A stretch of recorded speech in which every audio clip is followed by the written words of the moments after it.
What's going on, everybody? Welcome to episode 4 of season 5. This episode is going to be called Faith, and in this episode, we are basically going to talk about the lessons that I learned from my depression. Um, I truly believe that it took me a while. You have no idea. I'm going to be honest with you guys. This is the episode I had to restart so many times that it's not even funny. This is probably like my ninth take, but it was very difficult because I want to make sure that I address the situation correctly. I want to make sure that I'm touching key points, that I'm articulating my words perfectly for you guys to understand the best way of what I'm trying to get through in this episode. And in the first episode of season 5, I there's an episode called I fucked up. In that episode, I basically talked about my depression, how I didn't even know I was in depression, and basically the three things that I thought put myself in that depression, which was A, my breakup, two, my family issues that I ran away from, and three, bills and financial debt. So I want to start off obviously with the breakup. And this is not to give you a story about like how sad I was or anything like that, but it's been 12 months since my breakup. And I've been able to self reflect now for a couple of months after my depression. Because my depression, it took a toll on me. I didn't even know how fast time flew by or how much I was just going to sleep, not doing anything, not working on myself, not focusing on anything that was going to help me improve as a human being. And lately, now that I've been self reflecting, I have learned so much. I have been able to really nitpick the things that I need to work on as a human being. Because let me tell you something, guys. I know you hear this all the time, but we are far from perfect. And I think that is one thing that I needed to hear from myself. I needed to say it to myself. And I was being very harsh on myself when I was first starting to self reflect. Like, even in the I fucked up episode, I was being a little too harsh, too critical on myself because I have to learn that there's a lot of things when it comes to a breakup.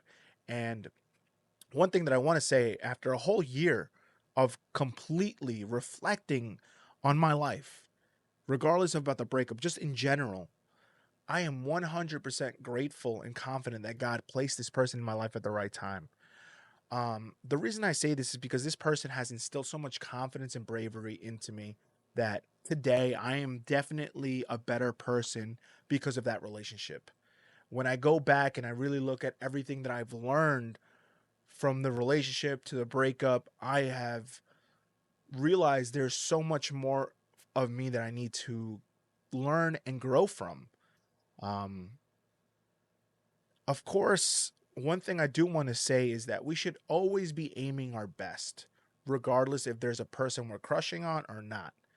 But but if you were to ask Puka, how would you describe being in love, right? How would I be able to answer that? Because I know that's a difficult question to ask somebody. Because people that are in love sometimes say there are no words for describing it. But if I was forced to describe it to you, right? I would say this. I would describe it as doing whatever you can to make a person smile and feel loved no matter what anyone else says or criticizes you for doing it. I would say it's when simping feels 100% worth it. And I believe that this person came into my life and opened my eyes to so much more in this world that I had no idea about. One thing I want to say to this person, if they are watching this episode or you are friends or still talk to this person, I owe her nothing but thanks and gratitude for dealing with me during the time that we had. I truly mean that, and I really pray and hope that you will find love and you will find somebody that treats you amazing. And I really hope that wherever you are in your life today, that you are doing great because I know that after reflecting for such a long time, I'm at peace with everything. I'm at peace thanks to God. I'm at peace thanks to where I am. That this is harder for me to find words. I'm growing thanks to so much going on in my life right now, and I'm grateful for it. And I'm finally at peace with everything. It basically almost took 12 months for me to be at peace with all this. But I do want to share one story after reflecting in this relationship for a whole year, because I told you guys I'm an overthinker, and I used to think it was such a negative gift from God. I used to think it was something that wasn't so great, but it's because I'm an overthinker that I was able to have the idea to start a podcast. It's because I'm an overthinker that I think that me and my friends have so much to talk about. It's because I'm an overthinker that I'm able to, yes, sometimes we have negative thoughts, but with that special gift of overthinking, we should negate those negative thoughts with good thoughts. If it's so easy to, go in a spiral of thinking so much about negative things, you should be able to train your brain to do the same thing with positive things, with good stuff, and surround yourself with positive things. If you're surrounding yourself with negative people, negative things, of course it's going to be a lot harder. But the reason I want to share a story with you all about that relationship, and I hope this person doesn't. And truly, I don't think this person would mind. But I'm gonna try to keep it short and sweet. And till this day, everything that I've thought about in this relationship, I go back to this one story that makes me smile every day because it shows a glimpse of God's will to have of His will being instilled in my life. I think that I truly believe that when I was praying for somebody to be by my side, I was praying for God to put somebody uh, through into my life to help me get better as an individual, and also just to aspire me to get out of this slump that I was in during that time. Because if anyone doesn't know, when I met this person, right, is when my dog got hit, when my dad was going out of retirement.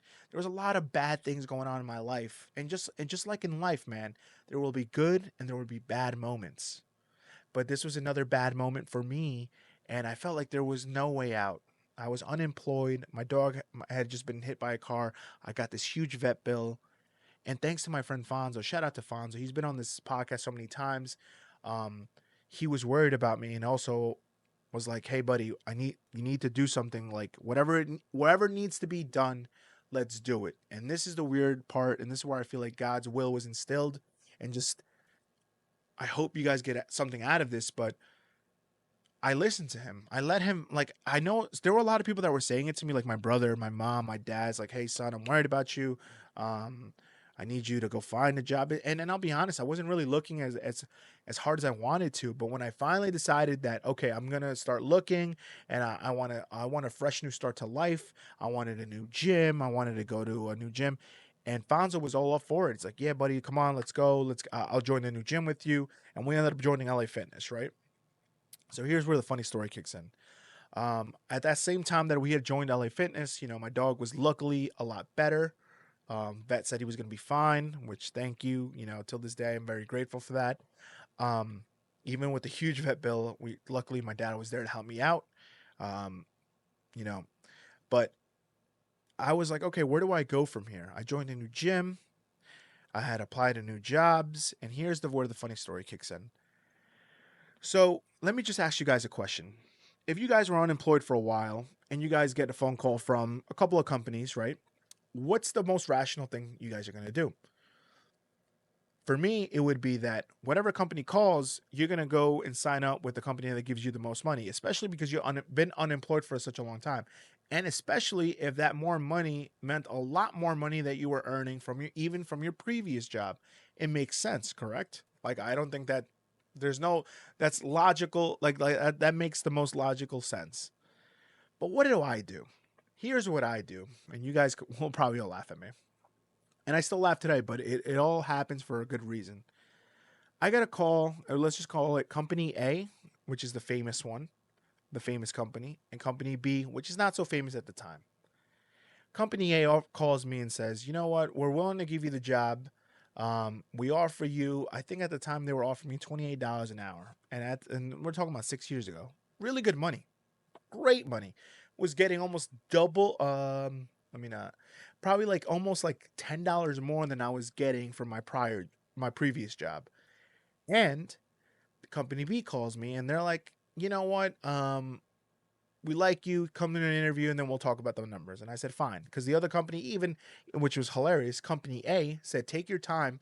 We'll give you about like a week and a half to respond to us. And it was perfect because everything fell into a perfect alignment because the other company, I was able to do the interview within that week. I was able to get a response. And they basically said, yes, they liked me. They were willing to offer me a job.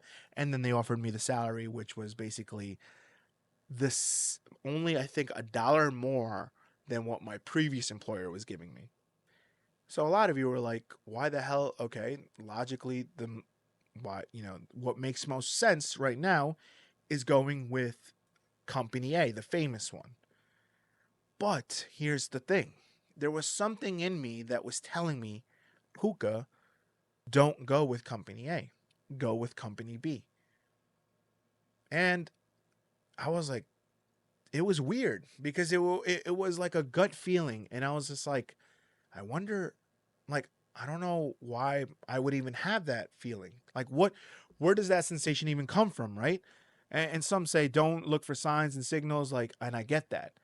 But there was a really gut feeling telling me, man, go for company A.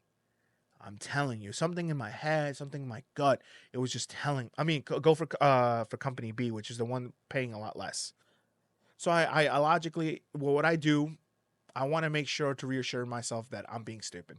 So what do? I go up to Fonzo and I tell him, Fonzo, this is what's being offered to me. Company A is willing to offer me a lot more money. Company B is not only going to offer me $1 more than what my previous employee was going for. And Fonzo's like, okay, what do you want? Like that join company A, the one that's giving you the most money. And I was like, yeah, I know. I just wanted to hear it from you too. It makes the most sense, but there's something telling me that I want to join company B. So Fonzo makes a rational points. Like, if you really, for some reason, want to join Company B, which I knew, by the way, I knew nothing about Company B, which is hilarious. It's not like they were famous or anything. I had no fucking clue, about them, which is the best part. So it's not even like I had like, oh, like I know I can, go somewhere with this, but no, I had no idea what they were about. I knew they were in the same industry, and that was only because I Googled them, and I knew some history about them because I Googled them. And Fonzo gave me ideas like just call them, ask them, tell them the truth, and see if they're willing to go up a little bit. And then at that point, if you choose them and they're willing to go up, at least you have a little bit, you feel a little bit better about yourself. I'm like, yeah, that makes sense. So I call the HR rep and I'm like, hey, listen, I'm gonna tell you the truth. It's between you and this other company, and this other company's willing to offer me a lot more money. Is there anything you can do? Because I'm kind of more interested in joining your company, but trying to see if you guys are willing to come up a little bit, and I'm willing to say yes. So she's flat out honest with me, and she tells me, I'm so sorry. Like, this is probably the most we can. She basically says, this is the most we can offer for this position, and especially because of your experience, there's nothing really I can do here. But I completely understand if you're willing to go with that company. They're a lot bigger than us, and yada, yada, yada. So at that point, most of you probably would be like, all right, Puka, go with company A. Obviously, it makes the most sense. I really sat down with myself that day and I was like, everything makes sense to choose company A. Money wise, opportunity, and just the size of that company. Many of you use that company today. And I probably could have gotten a promotion that would have led me to a lot more of a better situation where my life is financially today. At least, who knows? But that's probably where it could have gone, because they were already offering. Like I said, they were offering me at that time. 26 was great for that position that I was going to go into. But something in my head, man, it just did not sit right, and I went with Company B. And the reason I wanted to share this story is because Company B is where I was able to grow so much as an individual, so much in my career. I met so many great people, so many people that I network so strongly with today. I created a second family there. I was able to meet one of my bros that, put me in one of those, he invited me to his wedding. I was part of the groomsmen. I cherish those memories I made with those people over there. I was able to, a lot of those people I still communicate with today, even though I don't work for that company anymore. I don't regret my decision though. That company also made me and my ex's path intertwined too. Because of that company, I was able to meet this person. And the most funniest part about that was that same day that I accepted the job is the same day I ran into her at that gym. I'll never forget that. When I look back at it, it feels like a made up fictional story.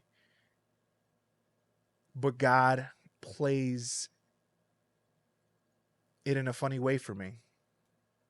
It's like he knew, obviously, I was going to self reflect later on. He knew maybe I was going to go down a bad path where this relationship wasn't going to last, but she was there at the right moment because the things she did for me, the things that we endured in that relationship that me and her probably have learned from that relationship were so beautiful. They had their good moments, their bad moments. But I'm so beyond grateful for that relationship. I've grown so much as a human being, especially after the self reflection.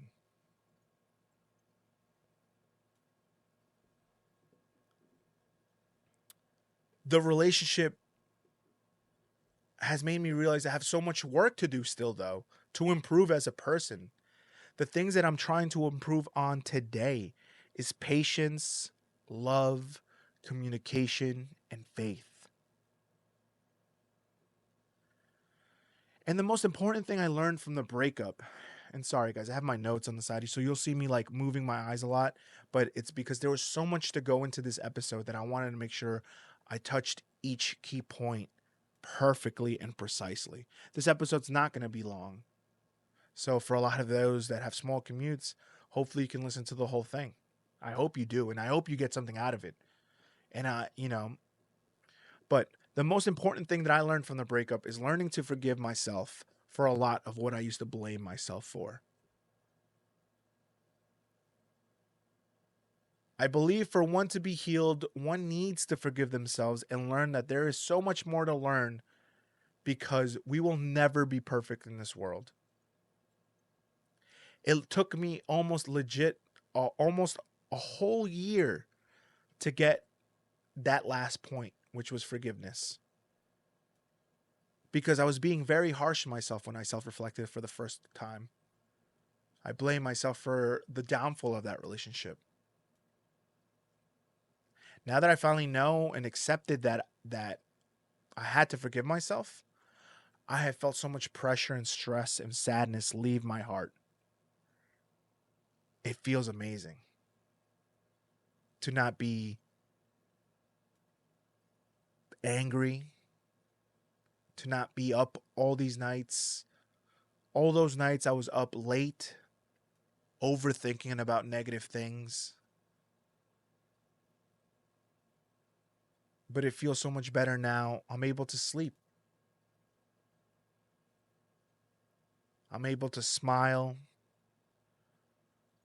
I'm able to think about this person in a more positive way, in a positive, brightful light way. I'm able to pray for this person's happiness and for them to find true love because she deserves it.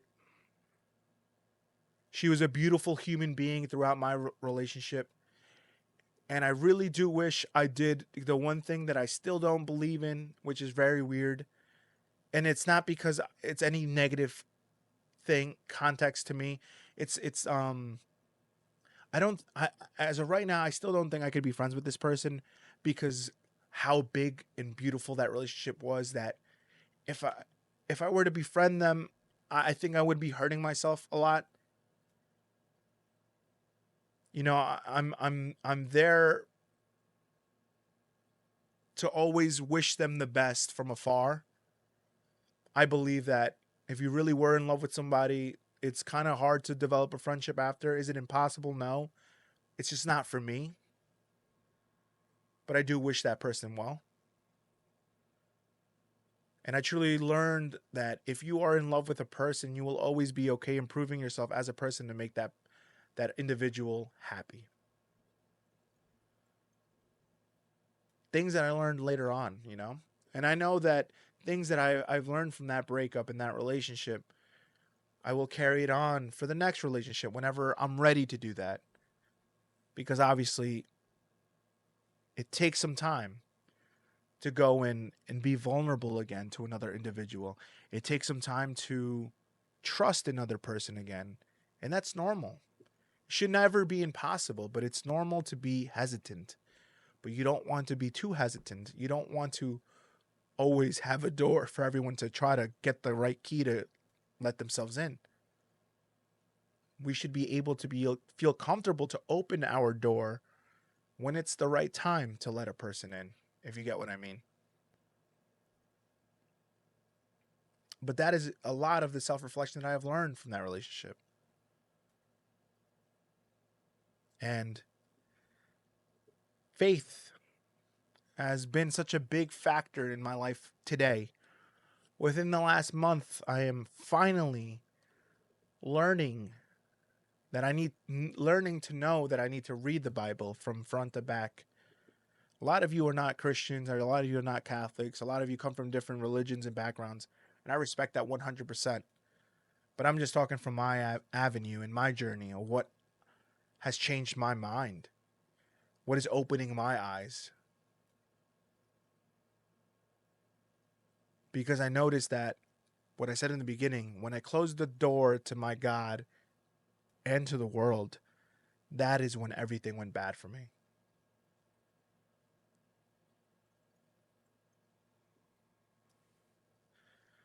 But moving on to the next thing, family issues is the next topic. I've said this before and I say it again.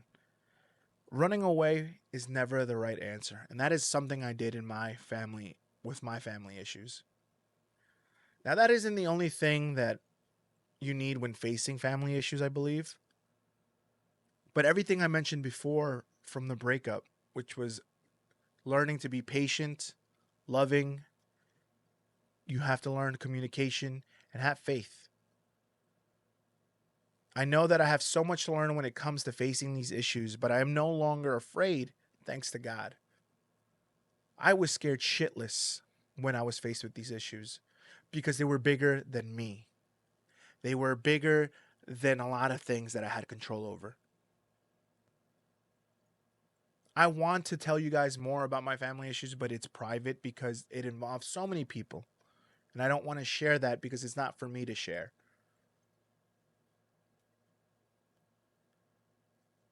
But because of God, I am so comfortable in facing these issues without being scared anymore. I'm telling you, when they first arised, the reason I moved, the reason I made a lot of these decisions were based off emotion and fear. I now realize that today. I thought I wasn't afraid of of confrontations, and I'm not with a lot of things. But when it comes to something that's precious in my heart, I'm very scared. I'm very fearful.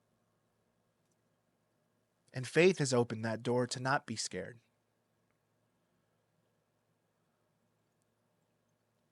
Because when you have faith, right, you realize that you're not alone. And um, how do I say this for it to make sense? There will be times where you're faced with even your loved ones putting you against the wall with problems. It happens in every family. And the reason I say faith is so strong for me now is because when your loved ones are the ones putting you against the corner or against the wall, you can feel alone. Because you were like, fuck, I never thought this person would ever do this to me, or I never thought this would ever happen. And then of course it's normal to feel alone. But when you're in that space for too long and you don't have faith, or there's nothing that you find more precious than that person, of course you're going to feel alone. And that's what happened to me. I was praying, but I wasn't praying to anyone for a lot of my prayers. Something I had to learn the hard way. I used to, and now I know God is with me and I will be facing this head on. And I know this outcome will be a lot better because I have to understand that everything I said in those pillars that I just repeated so many times, patience, love, communication, and faith, is something I have to integrate into facing these situations.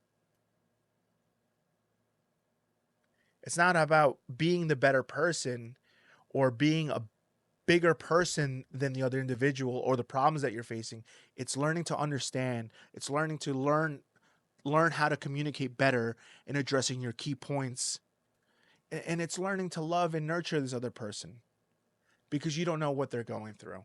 I used to be judgmental for the people that were causing our family harm, but now I'm really learning to listen better, understand better, trying to be patient because it's not easy. If it were easy, everyone would be patient in this world. There'd be no road rage. There'd be nothing. There'd be no problems. But we encounter people that aren't patient, aren't loving, aren't nurtured, you know? So I know going on and moving forward that my family issues will get better. Will it be perfect? No. And will they always stay good? No.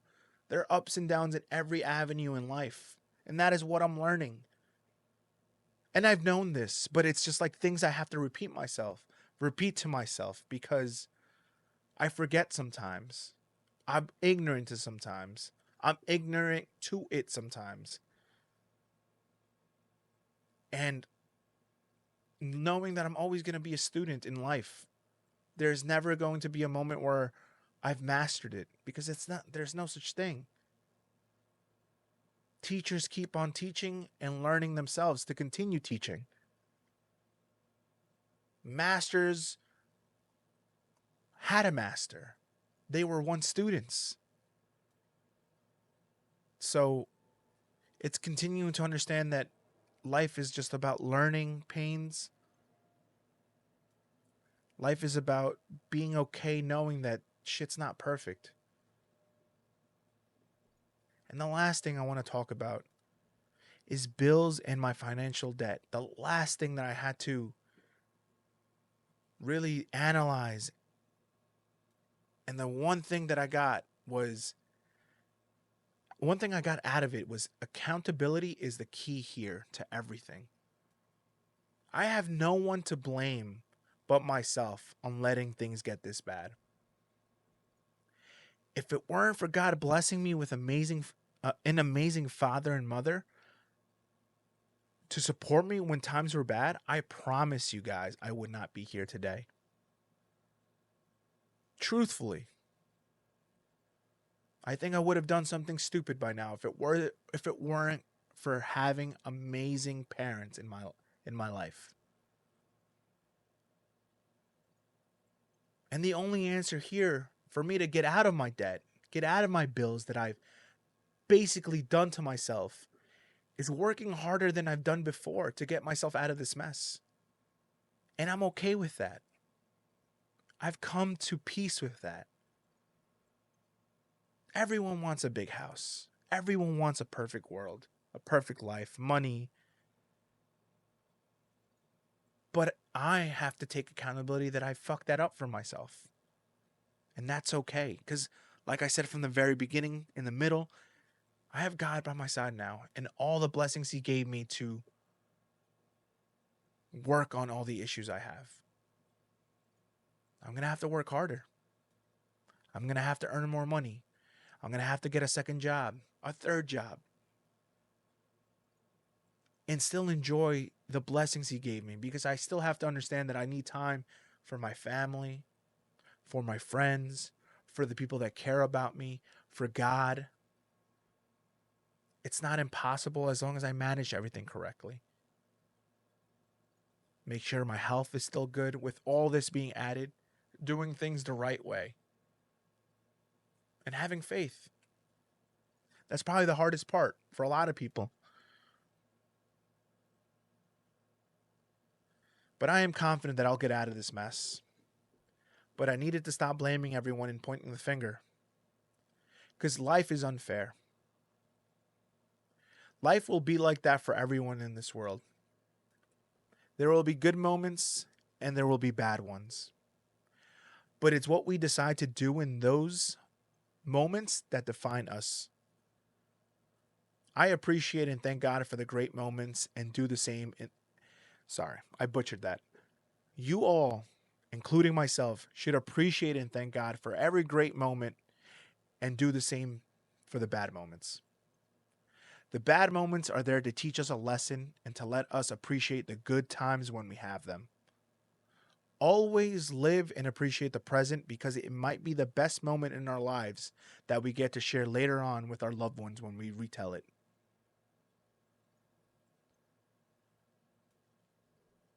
Out of everything that I've relived in these last 12 months, I'm thankful. I don't think I would have gotten this far if it wasn't for all you people that have supported me, been kind to me, given me words of wisdom. And the way I want to end this podcast, this episode today, is very, very simple. I want to thank my Lord and Savior, Jesus Christ.